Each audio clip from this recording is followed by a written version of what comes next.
वालेकुम। मेरा नाम मोहम्मद लुकमान है। मैं पीएचडी कर रहा हूँ अर्थ साइंसेज में यूनिवर्सिटी ऑफ मेलबर्न से। मेरी स्पेशलाइजेशन जो है वो रिमोट सेंसिंग में है। तो इस प्रेजेंटेशन में और इस मॉड्यूल में मैं आपको इंट्रोड्यूस कराऊंगा कि कैसे हम डेटा साइंसेज को इस्तेमाल करें रिमोट सेंसिंग के लिए। तो चलिए प्रेजेंटेशन शुरू करते हैं। इस प्रेजेंटेशन को मैं दो हिस्सों में डिवाइड करूंगा। पहले हिस्से में मैं एक्सप्लेन करूंगा कि रिमोट सेंसिंग क्या चीज़ है, क्योंकि रिमोट सेंसिंग एक कॉमन सब्जेक्ट नहीं है तो वो सब लोगों को नहीं पता होगा। और दूसरे वीडियो में मैं एक्सप्लेन करूँगा applications of data science in remote sensing. तो अगर आपको डायरेक्ट एप्लीकेशंस देखनी है तो आप इस वीडियो को स्किप कर सकते हैं, लेकिन अगर आप इस वीडियो को देख लेंगे तो आप कोई नई चीज़ सीखेंगे इंशाल्लाह। मैं रिमोट सेंसिंग को बिल्कुल सादा अल्फाज में बयान करने की कोशिश करूँगा। रिमोट सेंसिंग एक बहुत बड़ी फील्ड है, लेकिन मैं मुख्तसरन और सादा ज़बान इस्तेमाल करूँगा बजाय ये कि कॉम्प्लेक्स टर्म्स। तो रिमोट सेंसिंग दो अल्फाज से मिलके बना है। रिमोट का मतलब होता है दूर और सेंस का मतलब होता है समझना।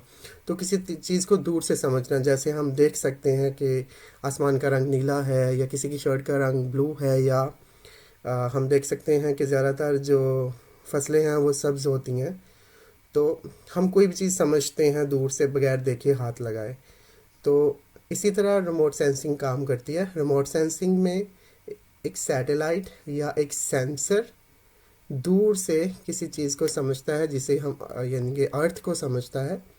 होता क्या है कि हम सन की रेज़ हमारे पास आती हैं वो अर्थ के सरफेस से टकराती हैं और रिफ्लेक्ट करके सैटेलाइट में अपना सिग्नल रिकॉर्ड करवा देती हैं। तो इसे हम कहते हैं रिमोट सेंसिंग। तो दूर से हम ज़मीन को समझ रहे हैं। तो सैटेलाइट में मुख्तलिफ़ किस्म के सेंसर्स होते हैं जो कि मुख्तलिफ़ किस्म की लेयर्स प्रोड्यूस करते हैं। सैटेलाइट की दो तरह की किस्में होती है, एक होता है एक्टिव रिमोट सेंसिंग सैटेलाइट और एक होता है passive remote sensing satellite. Active satellite वो होता है जो अपना सिग्नल खुद ही एमिट करता है और वो अर्थ के सरफेस से आके टकराता है और रिफ्लेक्ट करके सैटेलाइट को दोबारा रिकॉर्ड हो जाता है, जैसा कि रेडार का डेटा वगैरह। ये एक एक्टिव रिमोट सेंसिंग की मिसाल है। और इसके बाद पैसिव रिमोट सेंसिंग, जिसमें सूरज की रोशनी आती है और वो टकरा के सैटेलाइट पे चली जाती है, तो सैटेलाइट में वो रिकॉर्ड हो जाती है। तो हमारे पास वो पैसिव रिमोट सेंसिंग सैटेलाइट कहलाता है। असल में हम कर क्या रहे हैं? असल में हम ज़मीन की तस्वीरें उतार रहे हैं, लेकिन सैटेलाइट की तस्वीरों में और आम कैमरा जो हम यूज़ करते हैं उसकी तस्वीरों में बहुत ज़्यादा फ़र्क है। एक तो पिक्सल साइज़ का फ़र्क है, फिर हमारे पास सेम जगह का लॉन्ग टर्म का डेटा होता है जिसे हम टेम्पोरल इमेजरी कहते हैं। और इसी तरह हमारे पास लोकेशन की वैल्यू होती है। हर पिक्सल ज़मीन में एक जगह में उसकी लैटीट्यूड और लॉन्गिट्यूड की वैल्यू होती है। तो हमारे पास जो सैटेलाइट की तस्वीरें हैं वो हमें बहुत ज़्यादा इन्फॉर्मेशन दे रही होती हैं और बहुत ज़्यादा लेयर्स में दे रही होती हैं। वो मैं आगे जाके एक्सप्लेन करूँगा। ये एक मिसाल है, एक वीडियो है कि कैसे सैटेलाइट ज़मीन के गिर्द घूम रहे हैं और वो तस्वीरें कैप्चर करके ग्राउंड स्टेशन पे हमें प्रोवाइड करते हैं।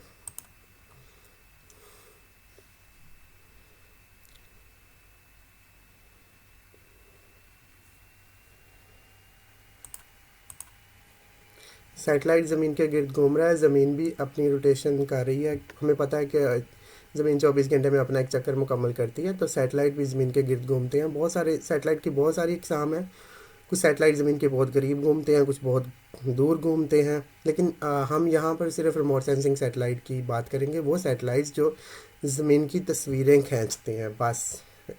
हम वो वाले सैटेलाइट्स की बात नहीं करेंगे जो हमें टेलीविज़न दिखाते हैं या हमें जीपीएस वगैरह का इस्तेमाल करवाते हैं। हम उन सैटेलाइट्स को डिस्कस नहीं करेंगे।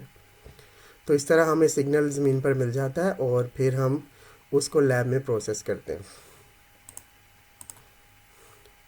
तो सैटेलाइट इमेज को समझने से पहले हमें इलेक्ट्रोमैग्नेटिक स्पेक्ट्रम समझना पड़ेगा। हम इलेक्ट्रोमैग्नेटिक स्पेक्ट्रम यहाँ पे थोड़ा सा एक्सप्लेन करेंगे कि सूरज का इलेक्ट्रोमैग्नेटिक स्पेक्ट्रम होता क्या है। इलेक्ट्रोमैग्नेटिक स्पेक्ट्रम 10⁻⁻⁶ से 10⁻⁷ तक हम यहाँ पे देख रहे हैं सूरज का स्पेक्ट्रम होता है। उसमें जो विजिबल है, विजिबल का पोर्शन है, वही हमारी आंख देख सकती है। अल्लाह पाक ने आंख ऐसी बनाई है कि हम सिर्फ रेड, ग्रीन, ब्लू और इसके कॉम्बिनेशंस को ही देख सकते हैं। हम ultra violet, x ray, infrared, microwaves और रेडियो वेव्स को नहीं देख सकते, लेकिन हम उनको सेंस कर सकते हैं। तो जैसे हम रेडियो वेव्स को सेंस करते हैं और हम एफएम और एएम वगैरह इस्तेमाल करते हैं, एक सेंसर बना लेते हैं। माइक्रोवेव हम खाना वगैरह गर्म करते हैं। इंफ्रारेड हम इस्तेमाल करते हैं, इंफ्रारेड गॉगल्स आ गए हैं तो हम रात में भी देख सकते हैं उनकी वजह से। इसी तरह सैटेलाइट भी देख सकते हैं।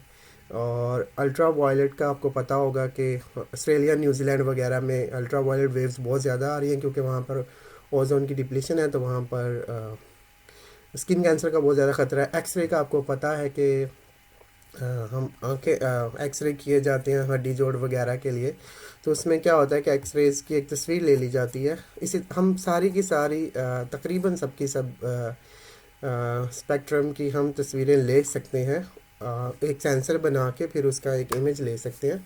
तो इसी तरह ही हम सैटेलाइट इमेजरी प्रोड्यूस करते हैं। तो सैटेलाइट इमेज में फ़र्क यही है आम इमेजेस से कि ये लोकेशन की इंफॉर्मेशन भी हमें प्रोवाइड करता है और ये मुख्तलिफ बैंड्स की इंफॉर्मेशन भी हमें प्रोवाइड करता है। और जो आम इमेज होता है वो सिर्फ हमें RGB की इंफॉर्मेशन देता है, दैट्स इट। तो जैसे मैंने पहले एक्सप्लेन किया, हमारे पास सन की रेडिएशंस आती हैं और वो अर्थ से रिफ्लेक्ट करके सेंसर के ऊपर आके रिकॉर्ड हो जाती हैं और एटमॉस्फेयर के बीच में से गुजरती हैं।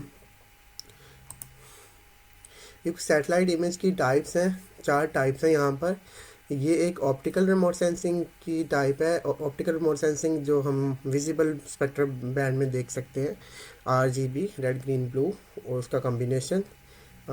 ये एक रेडार रिमोट सेंसिंग की एग्जाम्पल है कि इससे हम कैसे अर्थ की टोपोग्राफी देख सकते हैं कि अर्थ ऊंची कहाँ पर है, नीची कहाँ पर है। तो पूरी अर्थ का ये डेटा सेट अवेलेबल है फ्रीली। ये एक नाइट लाइट रिमोट सेंस की एग्जांपल है। जैसे ये डे में इमेज लिया गया है, ये रात में इमेज लिया गया है। और ये अलग किस्म का सैटेलाइट है, इसको वियर्ड सैटेलाइट कहते हैं। ये लैंडसेट सैटेलाइट है। तो ये सारी इमेज, इन तीनों सैटेलाइट्स की इमेजरी फ्री है।